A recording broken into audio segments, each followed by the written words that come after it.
తాకట్లో ఉన్న మీ బంగారాన్ని విడిపించి ఆ రోజు ఆన్లైన్ రేటుకి కొంటాం. Sharma gold company. నమస్కారం, సుమన్ టీవీకి స్వాగతం. నేను మానస.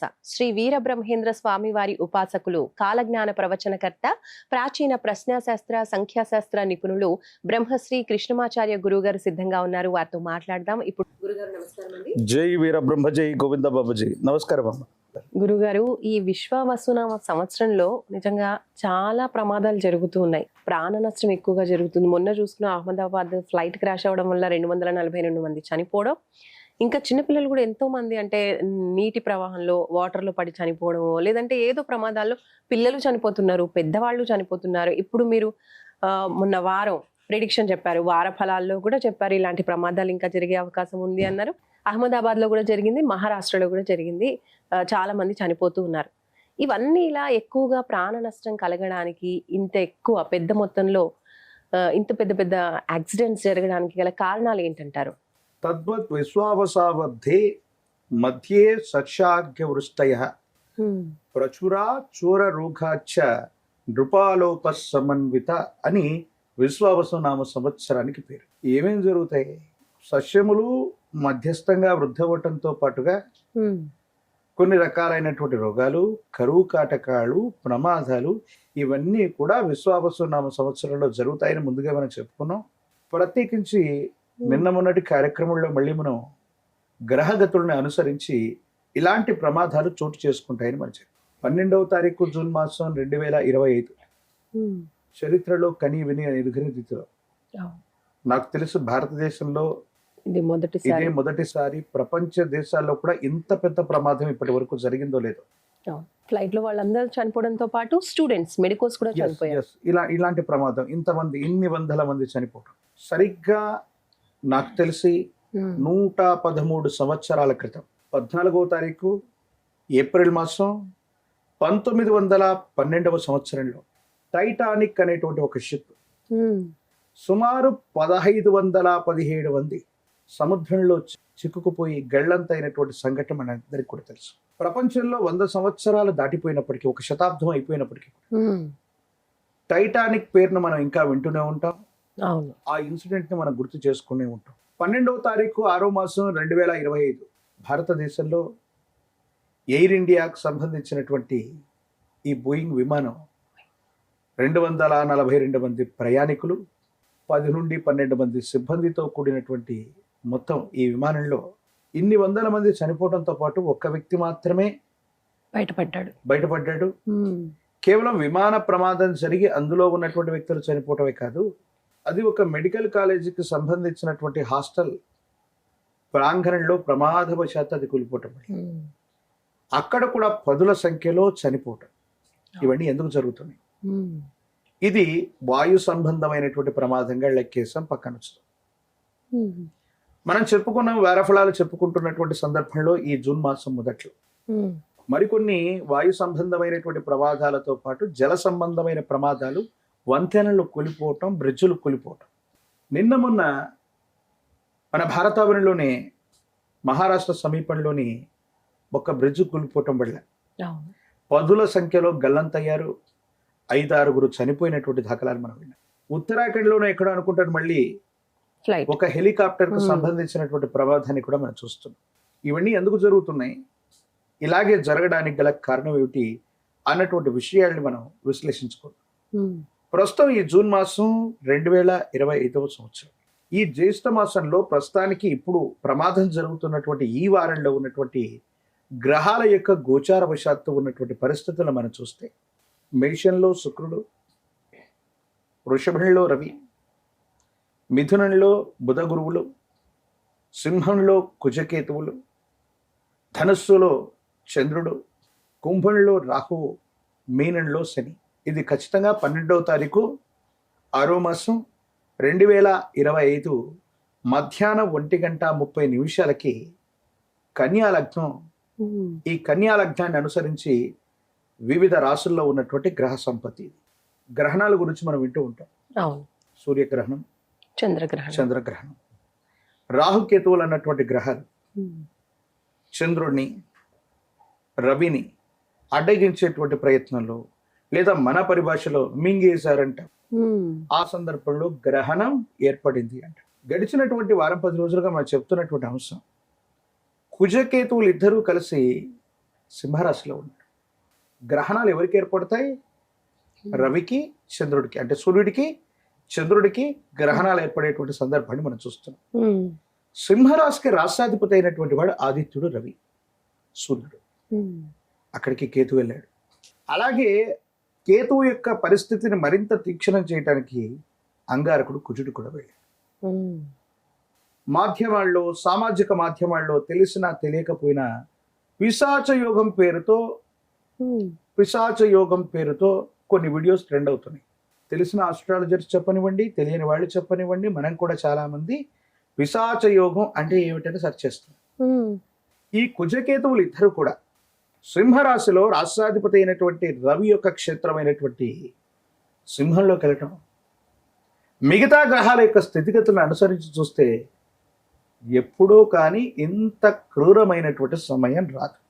అంగారకుడు కుజుడికి నీటి మీద, నీటి ప్రవాహం మీద, అగ్ని మీద లేదా విద్యుత్ మీద ఆధిపత్యం ఉంది. కేతువుకు విశేషించి వాయు సంబంధమైనటువంటి విషయాల మీద ఆయనకి ఆధిపత్యం కలిగి. విమానాలు అన్నటువంటివి కూడా వాయు సంబంధమైనటువంటి స్థితిగతికి సంబంధించినవి.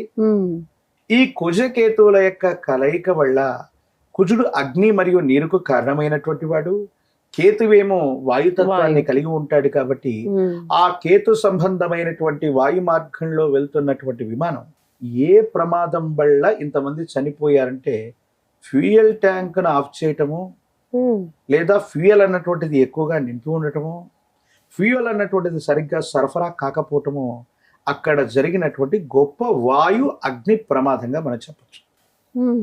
దీన్ని కుజకేతువుల యొక్క కలయిక ద్వారా మాత్రమే జరిగిందని మనం గొప్పగా చెప్పుకుంటుంటాం. నిన్నటికి మొన్న జరిగినటువంటి మరొకటి, ఒక వంతెన ద్వారా పర్యాటకులందరూ వెడుతున్నటువంటి సందర్భంలో ఆ పర్యాటకులందరూ కూడా ప్రమాదవశాత్తు కింద పడి వంతెన కోల్పోయింది. ఆ జరిగినటువంటి ప్రమాదం కూడా లోయ లాంటి ప్రమాదం, ప్రత్యేకించి నీటికి సంబంధించినటువంటి ఉధృతిలో గళ్ళంతైపోవటం, ఎత్తైనటువంటి ప్రదేశం నుంచి వెళ్ళటం. పృథివీపుత్రుడైనటువంటి అంగారకుడు కేతువుతో కలిసి సింహరాశిలో ఉండటం. అంటే ఏ రాశి వాళ్ళకి ఎక్కువగా వీటి ప్రభావం ఉంటుందంటారు? అంగారకుడి యొక్క నియంత్రణలో ఉన్నటువంటి రాశులు రెండే రెండు. ఒకటి మేషరాశి, 2 వృశ్చిక రాశి. అంగారకుడి నియంత్రణలో ఉన్నటువంటి మృగశిర లాంటి నక్షత్రాలకి అనుకూలంగానే ఉంటుంది. కానీ అంగారకుడికి శత్రు నక్షత్రాలు, అంగారకుడికి ప్రత్యధితారులు, లేదా అంగారకుడికి సంబంధించినటువంటి లగ్నాలు, రాసులతో పోలిస్తే శని సంబంధమైనటువంటి తీవ్రత కలిగినటువంటి రాశులు, లేదా శని ఆధిపత్యం ఉన్నటువంటి మకరం, శని ఆధిపత్యం ఉన్నటువంటి కుంభం, ఈ 2 రాశుల వారికి బాధకారకుడు అవుతాడు అంగారకుడు. ఈ మకర రాశి, కుంభరాశి సంబంధించినటువంటి వాళ్ళు మరి కొద్ది దినాల పాటు విహారయాత్రలకు వెడుతున్నా, విమాన ప్రయాణాలు చేస్తూ ఉన్నా చాలా జాగ్రత్తగా ఉండటం చెప్పదగిన సూచన. ప్రత్యేకించి ఈ ఇద్దరు కూడా ఎక్కడున్నారు? సింహరాశిలోనే ఉన్నారు. ఈ సింహరాశి వారికి కూడా ఒక రకంగా ప్రమాదాలు మన పంచనే ఉన్నట్టు, మన పక్కనే ఉన్నట్టు, ప్రమాదవశాత్తు రాబోయేటువంటి నిమిషంలో ఏం జరుగుతుందో అర్థం కానటువంటి తీక్షణమైనటువంటి పరిస్థితులు ఉండేటట్టుగా మనం భావన చేయొచ్చు. వాటితో పాటు ఏలినాటి శని జరుగుతున్నటువంటి రాశుల మీద కూడా శని ఈ అంగారకుడి యొక్క ప్రభావం తీవ్రంగా ఉంది. ఏలినాటి శని వేటికి జరుగుతుంది? కుంభరాశి, మీనరాశి, మేషరాశి. ఈ 3 రాశుల వారికి కూడా ఏలినాటి శని జరుగుతుంది. శని నియంత్రణలో ఉన్నటువంటి మకర రాశి, కుంభరాశి జాతకులు, ప్రత్యేకించి సింహరాశి జాతకులు, ఈ 5-6 రాశుల వారికి ఇది కాస్త గండ సమయమే. యాదృచ్ఛికంగా కూడా పర్యటనకి ఎక్కడైనా వెళ్ళినప్పుడు విందులు, వినోదాలు, టూరిజం, వీటి పేరుతో మనం ఎక్కడికైనా వెడుతుంటాం. ఆ వెడుతున్నటువంటి సందర్భంలో వాయు సంబంధమైనటువంటి ప్రమాదాలు కొంచెం ఉండే అవకాశం ఉంది. సాహస క్రీడలు చేస్తున్నప్పుడు, ఎత్తైనటువంటి పర్వతారోహణలు చేస్తున్నప్పుడు ఇబ్బందులు కలిగేటువంటి పరిస్థితులు ఉన్నాయి. సరే, వీటికి సంబంధించినటువంటి మరో అద్భుతమైనటువంటి అంశం ఏంటంటే, ఈ విమానం ఎక్కినటువంటి వాటిలో ఒక ప్రముఖుడైనటువంటి వ్యక్తి కూడా, ఒక్క వ్యక్తి, ఆ గుజరాత్ సంబంధించినటువంటి మాజీ ముఖ్యమంత్రి వర్యులైనటువంటి రూపాని గారు. యాదృచ్ఛికంగా ఈ మధ్యకాలంలో సోషల్ మీడియాలో 2-3 రోజులుగా మనం చూస్తున్నాం. 1206 ఉన్నటువంటి నంబర్ని 1206 ఉన్నటువంటి నంబర్ని ఆయనకు సంబంధించినటువంటి మోటార్ వాహనాలు, కార్ల మీద అదే నంబర్ని ఆయన వాడుతూ ఉంటారు. ఆ 1206 మొత్తాన్ని కలిపితే 9. యాదృచ్ఛికంగా ప్రమాదం జరిగింది 12:06. ఆ రోజు ఉన్నటువంటి డెస్టినీ కూడా 9. ఆ రోజు ఉన్నటువంటి డెస్టినీ అంటే ఆ రోజు ఉన్నటువంటి తేదీని, మాసాన్ని, సంవత్సరాన్ని మొత్తాన్ని కలిపి కొడితే వచ్చేటువంటి అంకెని డెస్టినీ అని పిలుస్తాం. ఆ అంకె కూడా 9. అది కూడా కుజుడికి సంబంధించినది. సో 113 సంవత్సరాల క్రితం 1517 మంది ప్రయాణికులతో వెడుతున్నటువంటి టైటానిక్ తర్వాత అంత గొప్ప విపత్తు కారణంగా, అంటే ఇది విపత్తు అనాలి, మరి యాదృచ్ఛికంగా జరిగిందా, దీంట్లో ఏమైనా కుట్రకోణం ఉందా, లేక సాంకేతిక పరమైనటువంటి సమస్య వల్లే జరిగిందా అనేది ఇంకా నిర్ధారణకు రాలేదు. ఏదో జరుగుతోంది దర్యాప్తు. ప్రభుత్వాలు, సంస్థలు వాటిని దర్యాప్తు చేస్తాయి. నాకు తెలిసి ఇలాంటి ప్రమాదాలు ఇంకా ఎక్కువయ్యేటువంటి అవకాశం ఉంది. ఇంకా ఉన్నాయంటారు రాబోయేటువంటి 2 నుండి 6 మాసాల మధ్యలో. ఇలాంటి ప్రమాదాల యొక్క తీవ్రత పెరగటంతో పాటు విద్యుత్కు సంబంధించినటువంటి సబ్స్టేషన్స్ కానీ, ఏమంటారు, విద్యుత్ శక్తికి సంబంధించినటువంటి ప్రమాదాలు కానీ, విద్యుత్ వల్ల ప్రమాదాలు జరిగేటువంటి అవకాశం కానీ, ఇంకా అగ్ని ప్రమాదాలు, జల సంబంధమైనటువంటి ప్రమాదాలు, ఇవన్నీ కూడా పెరిగేటువంటి అవకాశం ఉంది ఇటువంటి గ్రహ సంపత్తుల వల్ల. కాబట్టి ఈ రాసుల వాళ్ళు కూడా, ఈ రాసుల వాళ్ళు కనుక ఇలాంటి ప్రయాణాలు చేస్తున్నా, ఇలాంటి సంస్థల్లో పనిచేస్తున్నా, ఇలాంటి వృత్తి ఉద్యోగాల్లో ఉన్నా జాగ్రత్త. ఎందుకంటే భూగర్భం లోపల చాలా మంది కార్మికులు గనుల్లో పనిచేస్తారు, విద్యుత్ శాఖలో పనిచేస్తుంటారు, ప్రైవేట్ గాను మరియు ప్రభుత్వ పరంగాను. విద్యుత్ సంబంధమైనటువంటి ఎలక్ట్రీషియన్ వర్కులు చాలా మంది చేస్తూ ఉంటారు. సో మీరు చేసేటువంటి వృత్తి, ఉద్యోగం, వ్యాపారం వీటికి సంబంధించింది అయితే ఈ కనీసం ఈ 2 నుంచి 6 మాసాల పాటు చాలా జాగ్రత్తగా ఉండాలి. కొన్ని పరిస్థితుల నేపథ్యంలో కొన్ని పరిహారాన్ని పాటించటం వల్ల గండ సమయంలో ఎటువంటి ప్రాణమైనా పోతుంది. మనిషి ప్రాణం ఎప్పుడు పోతుందంటే మనిషి జన్మించినటువంటి ఖచ్చితమైనటువంటి సమయం ఏదైతే ఉందో ఆ సమయాన్ని లగ్నం అంటాం. లగ్నం నుండి ద్వితీయ సప్తమ స్థానాలు మారక కారకాలు. ఒక వ్యక్తి మరణించడానికి కారణమయ్యేటువంటి గ్రహాలు 2. అవి ద్వితీయ స్థానం, సప్తమ స్థానం. ఈ ద్వితీయ సప్తమ స్థానాలకు సంబంధించిన మహర్దశలు, అంతర్దశలు వచ్చినప్పుడు ఆ వ్యక్తికి మరణం లేదా మరణ సమానమైన కష్టం లభిస్తుంది.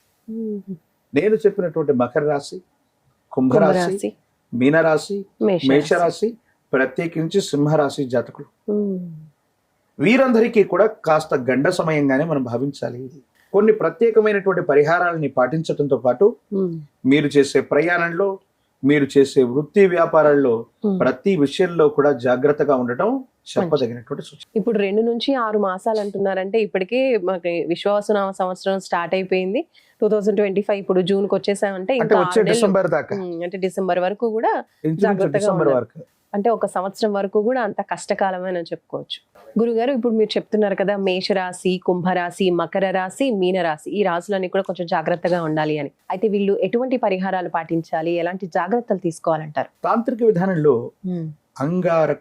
అంగారకుడికి అధిదేవతా స్వరూపమైనటువంటి సుబ్రహ్మణ్యేశ్వరుడు, కేతుకి కొన్ని పద్ధతుల్లో గణపతి కార్తికేయుల్ని విధి విధానాలతో పూజించటం, గణపతి కార్తికేయులకు సంబంధించినటువంటి స్తోత్రాలు చదువుకోవటం, అంగారకుడికి సంబంధించినటువంటి స్తోత్రాలు చదువుకోవటం, లేదా నాగదేవత సంబంధమైనటువంటి దేవత స్వరూపాలు, శ్రీవల్లి, దేవసేన, సుబ్రహ్మణ్యేశ్వర స్వరూపాలని, విశేషించి మానస అమ్మవారు సర్వ సర్ప దేవతా స్వరూపాలకి అధిదేవత.